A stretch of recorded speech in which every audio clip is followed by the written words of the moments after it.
बिस्मिल्लाहिर्रहमानिर्रहीम। इस लेक्चर में हम fundamental theorem of finitely generated abelian groups को डिस्कस करेंगे। तो ये रिलेटेड है डायरेक्ट प्रोडक्ट से, और डायरेक्ट प्रोडक्ट में इस थ्योरम को हम इस्तेमाल करते हुए अबिलियन ग्रुप्स जो हैं वो फाइंड आउट करेंगे कि जब हमें एक ऑर्डर दिया हो और उससे आइसोमॉर्फिक, उस ऑर्डर के आइसोमॉर्फिक हमने अबिलियन ऑर्डर्स जो हैं वो अबिलियन ग्रुप्स जो हैं वो कैलकुलेट करनी है। तो सबसे पहले हम स्टेटमेंट देख लें, fundamental theorem of finitely generated abelian group. तो उसकी स्टेटमेंट है कि every finitely generated abelian group G is isomorphic to a direct product of cyclic group in the this form। यानी जितने भी फाइनाइटली जनरेटेड अबिलियन ग्रुप्स हैं वो cyclic groups के इस डायरेक्ट प्रोडक्ट के ऑफ साइक्लिक ग्रुप के इस फॉर्म में वो आइसोमॉर्फिक होते हैं। तो अब यहाँ पर ये जो हमारे पास दिया हुआ है P1 P2 Pn, यानी ये जो साइक्लिक ग्रुप ये प्राइम नंबर्स हैं और प्राइम नंबर्स की पावर्स की फॉर्म में हम इसको लिख सकते हैं। तो अब सब हम यहाँ पर एक एग्ज़ाम्पल ले लेते हैं, और एग्ज़ाम्पल में हमारे पास जो एक ऑर्डर 360 है उसका हम अबिलियन ग्रुप कैलकुलेट करते हैं इसी थ्योरम की मदद से। अब यहाँ पर है कि find all abelian groups up to isomorphism of order 360। अब यहाँ पर हमने 360 के तमाम पॉसिबल अबिलियन ग्रुप्स जो हैं वो कैलकुलेट करने हैं, जो कि ये हमारे पास ऑर्डर फाइनाइट है। तो यहाँ पर फाइनाइट होने की वजह से हमारे पास यहाँ जो फैक्टर जी हैं वो इन्वॉल्व हो जाएंगे इन डायरेक्ट प्रोडक्ट। तो सबसे पहले हम, चूँकि हमें यहाँ पर फंडामेंटल थ्योरम की वजह से हमें यहाँ पर की मदद से हमने यहाँ पर प्राइम नंबर्स फाइंड करने हैं, प्राइम नंबर्स की हमें हेल्प चाहिए। तो यहाँ पर हम 360 को प्राइम नंबर्स में पहले इसके प्राइम फैक्टराइजेशन फाइंड कर लें। सो 360 को अगर हम इसके प्राइम फैक्टर्स फाइंड करें, देन वी हैव, यानी सबसे पहले prime number let's say 2, 2 1s are 2, 2 8s are 16 and 0, 2 8 9s are 18 and 0, 2 2 4s are 8 and 2 5s are 10, then 5 9s are 45 and 3 1s are 3 3s are 9 and 3 1s are 3। यानी 360 की factorisation जो है, prime factorisation 2 power 3 है into 3 square into 5। तो अब इसके जो हम जी की फॉर्म में हम लिख सकते हैं वो पॉसिबल जो इसके अबिलियन ग्रुप में हम इसको जो पॉसिबली लिखेंगे वो Z, Z 2 power 3 means 8 into G 9 into G 5 factors की फॉर्म में। नेक्स्ट है, इसी तरह हम इसको लिख सकते हैं Z8 into Z3 into Z3 Z5, और 8 को भी अगर हम स्प्लिट कर लें then Z2 into Z4 into Z9 into Z5। Next है Z2 इंटू Z2, 4 को भी यानी अगर हम स्प्लिट कर लें इंटू Z9 एंड Z5। अब इसके साथ अगर हम ये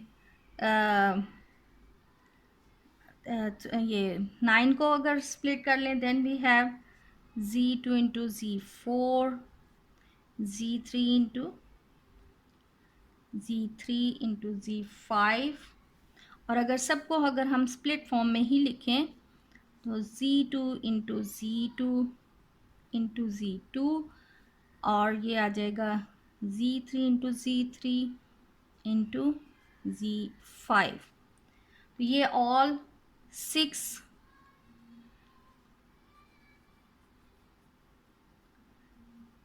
different abelian groups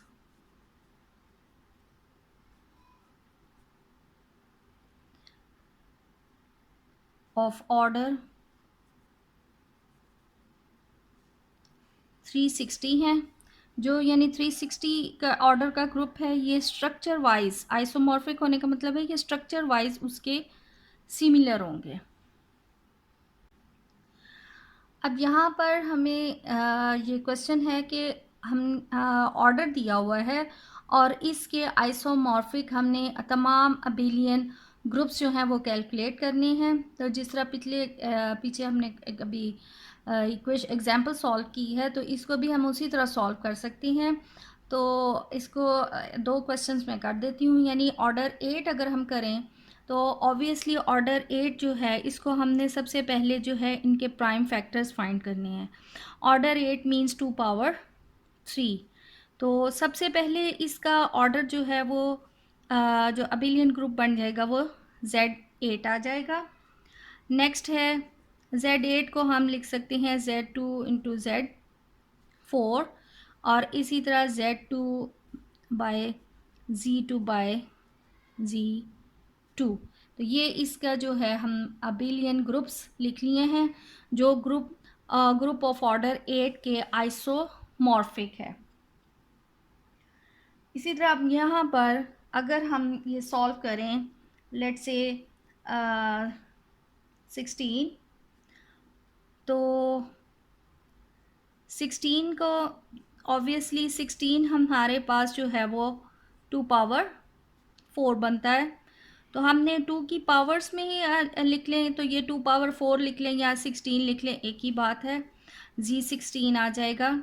इसी तरह Z2 इंटू Z8 बन जाता है और Z2 into Z2 into Z4 और Z4 इंटू Z4 आ गया और आ जाता है इसका Z2 into Z2 into Z2 into Z2। तो ये जो है इसकी पूरी कंप्लीट अबिलियन ग्रुप्स होंगे जो जो इस ऑर्डर 16 के आइसोमॉर्फिक होंगे।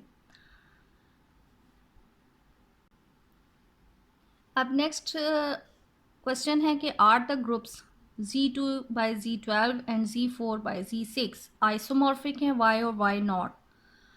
अब ये स्ट्रक्चर वाइज हमने देखना है कि आया ये दोनों आइसोमॉर्फिक हैं।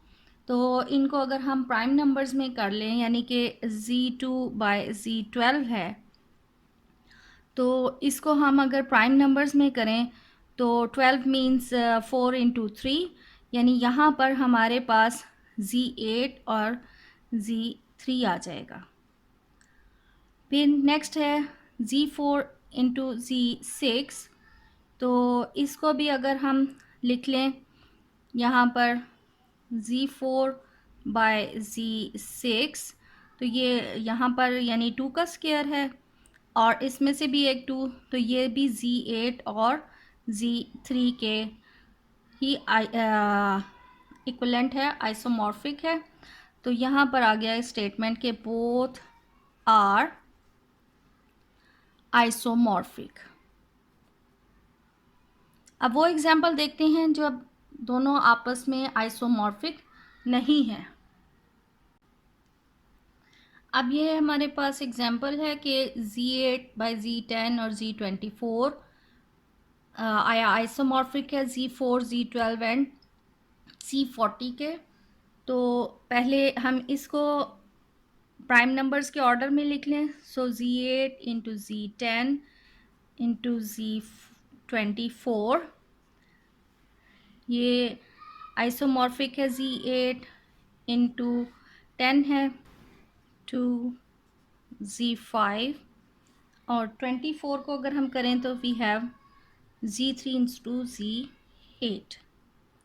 इसी तरह ये जो Z4 है एंड Z12 Z40, तो ये आइसोमॉर्फिक है। Z4 12 को हम उसके प्राइम नंबर्स में करें तो Z3/Z4, और 40 आ जाता है Z8 into Z5।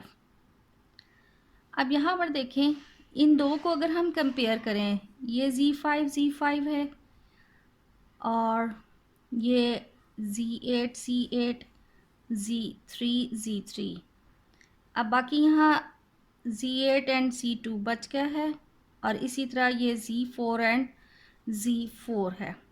Z4 and Z4 is not isomorphic to Z8/Z2। उसकी रीज़न ये है कि यहाँ पर जो है Z4/Z4 इसके एलिमेंट्स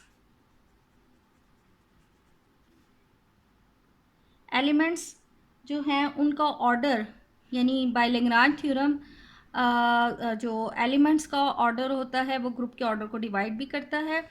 तो यहाँ पर जो इसके एलिमेंट्स हैं उनका ज़्यादा से ज़्यादा ऑर्डर 1, 2 एंड 4 होगा, और जो ये है इनके एलिमेंट्स का ऑर्डर जो है वो होगा 1, 2, 4 एंड 8, जिसकी वजह से इन दोनों का स्ट्रक्चर जो है वो डिफरेंट है, हेंस दे आर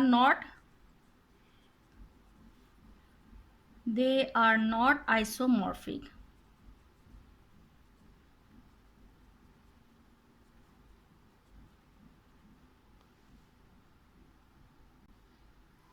अब ये कुछ ट्रू एंड फॉल्स हैं इसी टॉपिक से रिलेटेड, इनको भी डिस्कस कर लें।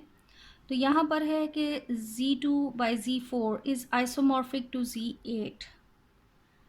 अब आइसोमॉर्फिक का मतलब है कि ये स्ट्रक्चर वाइज सेम है, ये भी अबिलियन ग्रुप है ऑफ ऑर्डर 8 और ये भी अबिलियन ग्रुप है ऑफ ऑर्डर 8, लेकिन ये आइसोमॉर्फिक नहीं है, यानी इनका स्ट्रक्चर जो है वो डिफरेंट है। स्ट्रक्चर इस तरह डिफरेंट है कि यहाँ पर ये Z8 इधर के जो एलिमेंट्स हैं उसके ऑर्डर्स का ऑर्डर जो है वो 1, 2, 4 या 8 हो सकता है। जो इस ग्रुप के ऑर्डर एलिमेंट्स हैं उनका ऑर्डर 1, 2 एंड 4 तक हो सकता है। इस वजह से ये स्ट्रक्चर वाइज दोनों सेम नहीं है, तो so the statement is false. अब यहाँ पर नेक्स्ट है कि every element in Z4/Z8 has order 8। तो यहाँ पर भी हर एलिमेंट का ऑर्डर 8 नहीं है, बल्कि कुछ का ऑर्डर जो है 1 होगा, 2 होगा, 4 होगा और 8। हर एलिमेंट का ऑर्डर 8 नहीं हो सकता, क्योंकि एलिमेंट का ऑर्डर ग्रुप के ऑर्डर को डिवाइड करता है। So the statement is false. Next है Zm/Zn has Mn elements whether M and N are relatively prime और नॉट। अब यानी M और N चाहे रिलेटिवली प्राइम है या रिलेटिवली प्राइम नहीं है, तो इस ग्रुप में टोटल एलिमेंट्स कितने होंगे? M एंड N का प्रोडक्ट। तो ये स्टेटमेंट जो है वो ट्रू भी है और बड़ी हेल्पफुल भी है कि अगर हमें एक ग्रुप दिया हुआ है और उसकी हमें इस टाइप का ग्रुप दिया हुआ है, उसके नंबर ऑफ़ एलिमेंट्स जिस तरह फाइंड करनी है। अब यहाँ पर अगर हम ये जिस तरह के रिलेटिवली प्राइम नहीं है, जैसा फैक्टर ले Z2 ले लें डायरेक्ट प्रोडक्ट।